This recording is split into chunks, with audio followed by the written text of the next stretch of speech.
अस्सलाम वालेकुम। आज हमने मैथमेटिक्स 10th क्लास के चैप्टर नंबर 3 की एक्सरसाइज 3.7 करनी है और उसके साथ साथ हमने मिसलिनियस एक्सरसाइज 3 भी इस लेक्चर में सॉल्व करनी है। ठीक है, तो 3.7 स्टार्ट करते हैं। पहले हम real life problem based on variation. 3.7 में हमने कौन सी प्रॉब्लम सॉल्व करनी है? रियल लाइफ प्रॉब्लम्स हैं बेस्ड ऑन वेरिएशंस। तो सबसे पहले है इसका क्वेश्चन नंबर 2 सॉल्व करते हैं। The surface area S of the sphere varies directly as the square of radius R. कि जो सरफेस एरिया है किसी भी स्फीयर का, उसको हम एस से डिनोट कर रहे हैं। वो एस जो है वो डायरेक्टली वेरीज कर रहा है किसके? स्क्वायर ऑफ रेडियस आर के। ठीक है, और हमारे एस की वैल्यू क्या दी हुई है? 16 पाई। व्हेन जो आर है वो कितना है दिया हुआ है? 2। R is equal to find R. तो हमने आर फाइंड करना है जब होगा हमारे पास S is equal to 36 pi. सबसे पहले रिलेशन देखना क्या बन रहा है। जो सरफेस एरिया एस है वो डायरेक्टली वेरीज कर रहा है स्क्वायर ऑफ रेडियस, मतलब कि आर स्क्वायर के। एस प्रोपोर्शनल आर स्क्वायर लिख सकते हैं हम। डायरेक्टली इसके कर रहा है, ये रिलेट कर रहा है इससे। तो हम यहाँ पे ये साइन खत्म करके अपना जो प्रोपोर्शनलिटी का साइन है इसको खत्म करने के लिए हम यहाँ पे के यूज़ करेंगे। तो S is equal to K R square आ गया। ठीक है, अब S is equal to K R square हमारे पास आ गया। एस की वैल्यू भी है हमारे पास, आर की वैल्यू भी है। तो हम यहाँ से के की वैल्यू फाइंड करेंगे। एस की वैल्यू क्या? पहले हम पहली वाली वैल्यू एस की लेंगे, वो है 16 पाई, और आर है हमारे पास 2। तो इन दोनों वैल्यूज़ को हम अपने इस रिलेशन में पुट करके यहाँ से के की वैल्यू फाइंड करेंगे। तो एस की वैल्यू हमने 16 पाई यहाँ पे पुट कर दी इज इक्वल टू के, और आर की जगह हम पुट करेंगे 2। तो 2 का स्क्वायर आ गया क्योंकि आर का स्क्वायर था हमारे पास क्वेश्चन में। तो जब यहाँ पे 2 का स्क्वायर पुट कर दिया उसके बाद 16 पाई इज इक्वल टू 4 के आ गया। 2 स्क्वायर इज इक्वल टू 4 होता है, तो यहाँ पे 4 के आ गया। के की वैल्यू फाइंड करनी है। ये 4 यहाँ पे इसके साथ मल्टीप्लाई हो रहा है, तो हम इस तरफ जाके 16 पाई के साथ 4 को डिवाइड कर देते हैं। तो 4 और 16 की कटिंग हो जाएगी। 4 4 और 16 होता है, तो यहाँ पे 4 पाई आ गया। के की वैल्यू हमारे पास 4 पाई आ गई। ठीक है, जैसे हम पिछले क्वेश्चंस में करते थे वैसे ही करेंगे। अब के की वैल्यू आ गई है। नेक्स्ट पार्ट में हमें क्या कहा? उसने कहा कि आर फाइंड करो जब एस आपके पास 36 पाई हो। तो हमने आर फाइंड करना है, इसके लिए हमें एस की वैल्यू और के की वैल्यू चाहिए। एस की हमें क्वेश्चन में दे दी, के हमने अब फाइंड कर लिए।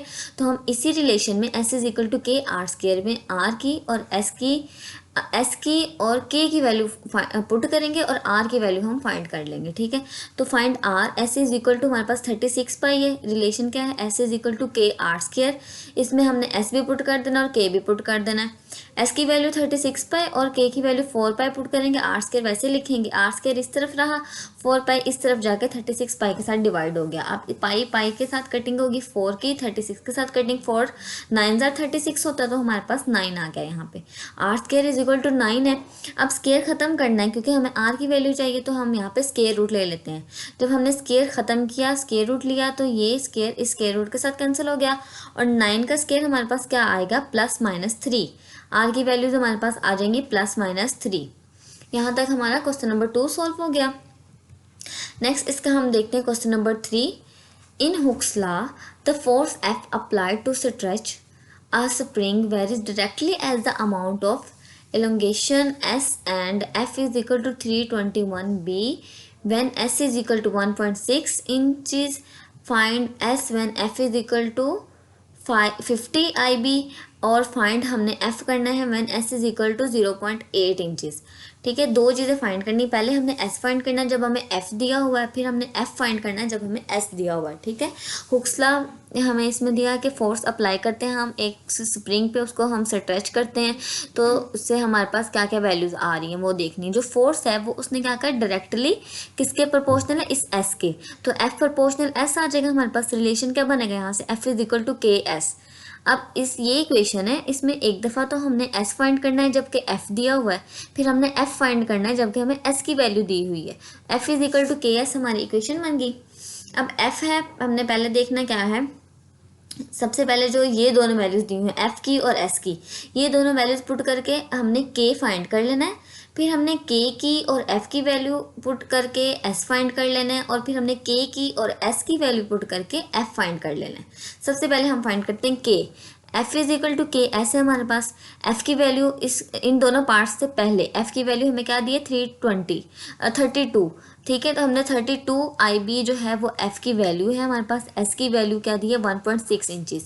अब हमने 32 IB और 1.6 इंचज़ ये दोनों चीज़ें पुट करनी है और K की वैल्यू फाइंड करनी है। तो अगर हमने K फाइंड करना हो तो ये S इस तरफ जाके F के साथ डिवाइड हो जाएगा, तो ये F/S हो गया। ठीक है, F की वैल्यू 32 पुट की, S की वैल्यू 1.6 पुट की, और यहाँ पे हमने इसको सॉल्व किया जब, तो हमारे पास K की वैल्यू क्या आ रही है, ये 1.6 है, इसलिए हमने यहाँ पे मल्टीप्लाई 10 किया ये पॉइंट ख़त्म करने के लिए। तो यहाँ पे हम मल्टीप्लाई 10 किया और इन सारी चीज़ों को जब हम सॉल्व करते हैं तो हमारे पास K की वैल्यू क्या आ जाती है 20। अब K 20 आ गया। अब नेक्स्ट हम ये दोनों पार्ट सॉल्व कर सकते हैं। ठीक है, ये सारी चीज़ें यूज़ करके हमने ये दोनों K फाइंड कर लिए। अब नेक्स्ट दोनों पार्ट सॉल्व करने हैं। तो S फाइंड करना है, F दिया हुआ 50, K की वैल्यू है 20, तो F is equal to K S है। तो हम ऐसे यहाँ से S कैसे फाइंड करेंगे, F की वैल्यू पुट कर दो 50 और K की वैल्यू पुट कर दी 20। S ये रहा, S इस तरफ ही रहने देंगे। अब 20 को इस तरफ हम 50 के साथ डिवाइड कर देंगे। ठीक है, 20 और 50 की कटिंग हुई तो हमारे पास क्या आ गया, S की वैल्यू 2.5 सेंटीमीटर आ गई। ठीक है, अब उसके बाद हमने क्या करना है, उसके बाद हमें क्या इस आगे हमें कौन सी वैल्यूज़ दी हुई हैं, F फाइंड करना है। और हमें यहाँ पे S जो हमारे पास इक्वेशन क्या थी, F is equal to KS, और कौन कौन सी वैल्यू दी है, S की वैल्यू 0.8 है और K की वैल्यू क्या है 20। तो ये हमने अब सेकंड पार्ट सॉल्व करना है। तो सेकंड पार्ट में F फाइंड करने के लिए हम F is equal to KS में हमने कौन कौन सी वैल्यू पुट की, K की वैल्यू 20 पुट कर दी और S की वैल्यू 0.8 पुट कर दी। अब यहाँ पे F फाइंड करना था तो 20 मल्टीप्लाई 0.8 किया, ये 0.8 का जो पॉइंट है इसको हम ख़त्म करने के लिए इसको 10 के साथ यहाँ पे डिवाइड कर देंगे। ठीक है, यहाँ पे 1.6 नीचे था इसलिए हमने 10 को मल्टीप्लाई किया, यहाँ पे 0.8 ऊपर है इसलिए हम 10 को डिवाइड कर रहे हैं। यहाँ इसको हम सॉल्व करते हैं तो हमारे पास क्या आंसर आ जाता है 16। जब इन सब की कटिंग करेंगे तो आंसर हमारे पास 16 आ गया। F is equal to 16 IB। यहाँ तक हमारा क्वेश्चन नंबर 3 भी सॉल्व हो गया। तो इसके बाद हम स्टार्ट करते हैं मिसलेनियस एक्सरसाइज। मिसलेनियस एक्सरसाइज में हमारे पास जो थ्योरी वाला क्वेश्चन होता है वो क्वेश्चन नंबर 2 है, right short answers of the following question. तो इसके हमने सारे ही पार्ट्स करने हैं। कितने पार्ट्स इसके, 14 पार्ट्स से हमने सारे सॉल्व करने हैं। तो सबसे पहले है definitions and define ratio and give one example. ये हमने फर्स्ट लेक्चर में थर्ड चैप्टर के की थी, जो हमने 3.1 वाला एक्सरसाइज की थी उसमें हमने रेशियो की, प्रपोर्शन की, दोनों की डिफाइन की थी। ये उस वीडियो से आप ये दोनों डिफाइंस देख सकते हैं। तो लिंक आपको सब वीडियोस के डिस्क्रिप्शन में मिल जाएंगे। जितनी हमने थर्ड चैप्टर की आज तक वीडियोस कर ली हैं, जितनी एक्सरसाइज कर ली हैं 3.1, 2, 3, 4, 5, 6, ये सारे जो लिंक हैं ये आपको डिस्क्रिप्शन में मिल जाएंगे, जिससे आप उनकी हेल्प से ये वाले सब क्वेश्चन सॉल्व कर सकते हैं। तो ये जो है ये हमने फर्स्ट एक्सरसाइज यानी कि फर्स्ट वीडियो में पहले 2 पार्ट्स हो जाएंगे, उसके बाद डायरेक्ट और इनवर्स। ये हमारी एक्सरसाइज नंबर थी 3.2 जिसमें हमने वेरिएशंस की थी, डायरेक्ट वेरिएशंस और इनवर्स वेरिएशंस। तो ये आपको 3.2 वाली वीडियो में मिल जाएगा। और उसके बाद हमारे पास है स्टेट थ्योरम ऑफ कंपोनेंडो डिवाइडेंडो। ये हमारे पास एक्सरसाइज थी 3.4 एक्सरसाइज वाली वीडियो, उस जिसका लिंक आपको डिस्क्रिप्शन में मिल जाएगा, वहाँ से आप देख सकते हैं। उसके बाद हमने ये वैल्यूज़ जो फाइंड करनी थी, find x if 6 ratio x proportion 3:5, ये जो फोर्थ मीन थर्ड वेरिएशन जो प्रपोर्शन हमने फाइंड करनी थी ये उससे रिलेटेड क्वेश्चन है। ये आपको 3.3 वाली जो हमारी एक्सरसाइज थी उसकी वीडियो से ये क्वेश्चन मिल जाएंगे। ठीक है, इससे रिलेटेड ये 9 क्वेश्चन और 10 और 11 ये तीनों भी उसी एक्सरसाइज में आपको मिलेंगे, जिसमें हमने ये वाली प्रपोर्शंस की थी 3.3 एक्सरसाइज आई थिंक। उसके बाद हमने की है ये भी डायरेक्ट वेरिएशन और इनवर्स वेरिएशन वाले टॉपिक्स हैं जो कि 3.2 में होगा। ठीक है, ये वहाँ से हमारा 6 वाला 7 क्वेश्चन और 8 क्वेश्चन उससे हो जाएगा। 3.2 के हैं ये दोनों क्वेश्चन, क्योंकि x जो है वो इसने कहा कि x and Y square varies directly सिर्फ बात हो रही है इस क्वेश्चन में, और इसमें सिर्फ इन्वर्सली है, मतलब एक ही रिलेशन है, या डायरेक्ट है या इन्वर्स है। तो ये डायरेक्ट और इन्वर्स वेरिएशन वाली एक्सरसाइज में होगा। उसके बाद हम आ जाते हैं अपने पार्ट 12 और 13 जो है ये है ज्वाइंट वेरिएशन वाला, जो कि हमने की थी एक्सरसाइज 3.5 3.5 में हमने जॉइंट वेरिएशंस की थी। 3.6 में हमने के मेथड किया था। के मेथड से रिलेटेड मिसलेनियस एक्सरसाइज में कोई क्वेश्चन नहीं है आपका। 3.5 थी जॉइंट वेरिएशन वाली, जिससे रिलेटेड आपके ये दोनों क्वेश्चन है। इसका लिंक भी आपको इस एक्सरसाइज का डिस्क्रिप्शन में, इस वीडियो की डिस्क्रिप्शन में मिल जाएगा, ठीक है। उसके बाद लास्ट वाला पार्ट कौन सा है हमारा, ये है इनवर्स वेरिएशन की। डब्ल्यू जो है वो इनवर्सली रिलेट कर रहा है वी स्क्वायर से, तो हमने फाइंड करनी है डब्ल्यू की वैल्यू। ये इनवर्स जो है वेरिएशन वाली 3.2 एक्सरसाइज है, उसकी वीडियो में आपको इस तरह से रिलेटेड क्वेश्चन मिल जाएंगे। तो लास्ट पार्ट हम इस एक्सरसाइज का सोल्व करते हैं। क्वेश्चन नंबर जो हमारे पास 14 है, ये हम सोल्व करते हैं मिसलेनियस एक्सरसाइज का। किस तरीके से करना है, इफ ओमेगा या W जो हमारे पास है, ठीक है, W प्रोपोर्शनल है 1/v स्क्वायर, इनवर्स रिलेशन है, और W की वैल्यू 2 दे दी है और V की वैल्यू हमें हमारे पास 3 है। तो क्या करना है हमने, देन फाइंड W। फाइंड हमने क्या करना है W। सबसे पहले तो हमने W की वैल्यू जो 2 है वो यूज़ करनी है, और V की वैल्यू 3, ये दोनों वैल्यूज हमने यूज़ करके K की वैल्यू निकाल लेनी है, ठीक है। तो हमारे पास क्या आती है K की value, W proportional 1/v square, इसको हम W is equal to K over V square कर सकते हैं। K की वैल्यू फाइंड कर लेंगे हम। K की वैल्यू है हमारे पास नहीं दी हुई K की, और W और V की दी हुई है। W है 2, V है 3।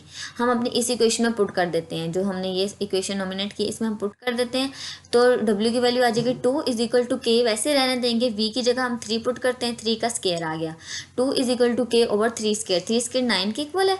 अब K की वैल्यू फाइंड करनी है। 9 यहाँ डिवाइड हो रहा है, तो 9 और 2 को मल्टीप्लाई कर देंगे तो K की वैल्यू हमारे पास क्या आ जाएगी, 9 को 2 के साथ मल्टीप्लाई करने से 18 आ गया, K की वैल्यू 18 आ गई। अब W की वैल्यू फाइंड करनी है, V की वही हमने वैल्यू यूज़ करनी है। W हमारे पास किससे आ जाएगा, V जो है वो उसको एज इट इज़ V ही रहने देना है। सिर्फ W की वैल्यू देखनी है कि अगर हम K 18 आ गया है तो W किसके इक्वल आएगा। W हमारे पास इक्वल आ जाएगा, W is equal to 18/v square. ये ऐसे ही होगा। अगर हमें V की कोई वैल्यू दी होती तो हम वो पुट कर देते, तो यहाँ पे हम V को वैसे ही लिख देंगे, W is equal to 18/v square. यहाँ तक मिसलेनियस एक्सरसाइज जो है वो भी हमारी सॉल्व हो गई है। इसके ये आल जो 14 पार्ट्स हैं ये पिछली ही एक्सरसाइज में से ली गए हैं, और K मेथड से रिलेटेड कोई क्वेश्चन नहीं है। मतलब कि 3.5 एक्सरसाइजेज तक जो अगर हम कर लेते हैं तो ये सारे पार्ट्स हमारे सॉल्व हो जाएंगे। तो उन सब वीडियोस का जो लिंक है वो आपको इस वीडियो की डिस्क्रिप्शन में मिल जाएगा। 3.6 और 3.7 से रिलेटेड मिसलेनियस एक्सरसाइज में कोई क्वेश्चन नहीं है। तो आज हमारा जो है वो चैप्टर नंबर 3 कंप्लीट हो गया है। इस वीडियो की डिस्क्रिप्शन में आपको कंप्लीट इस चैप्टर की सारी वीडियोज़ के जो लिंक्स हैं वो मिल जाएंगे, जहाँ से आप अपना पूरा चैप्टर प्रिपेयर कर सकते हैं।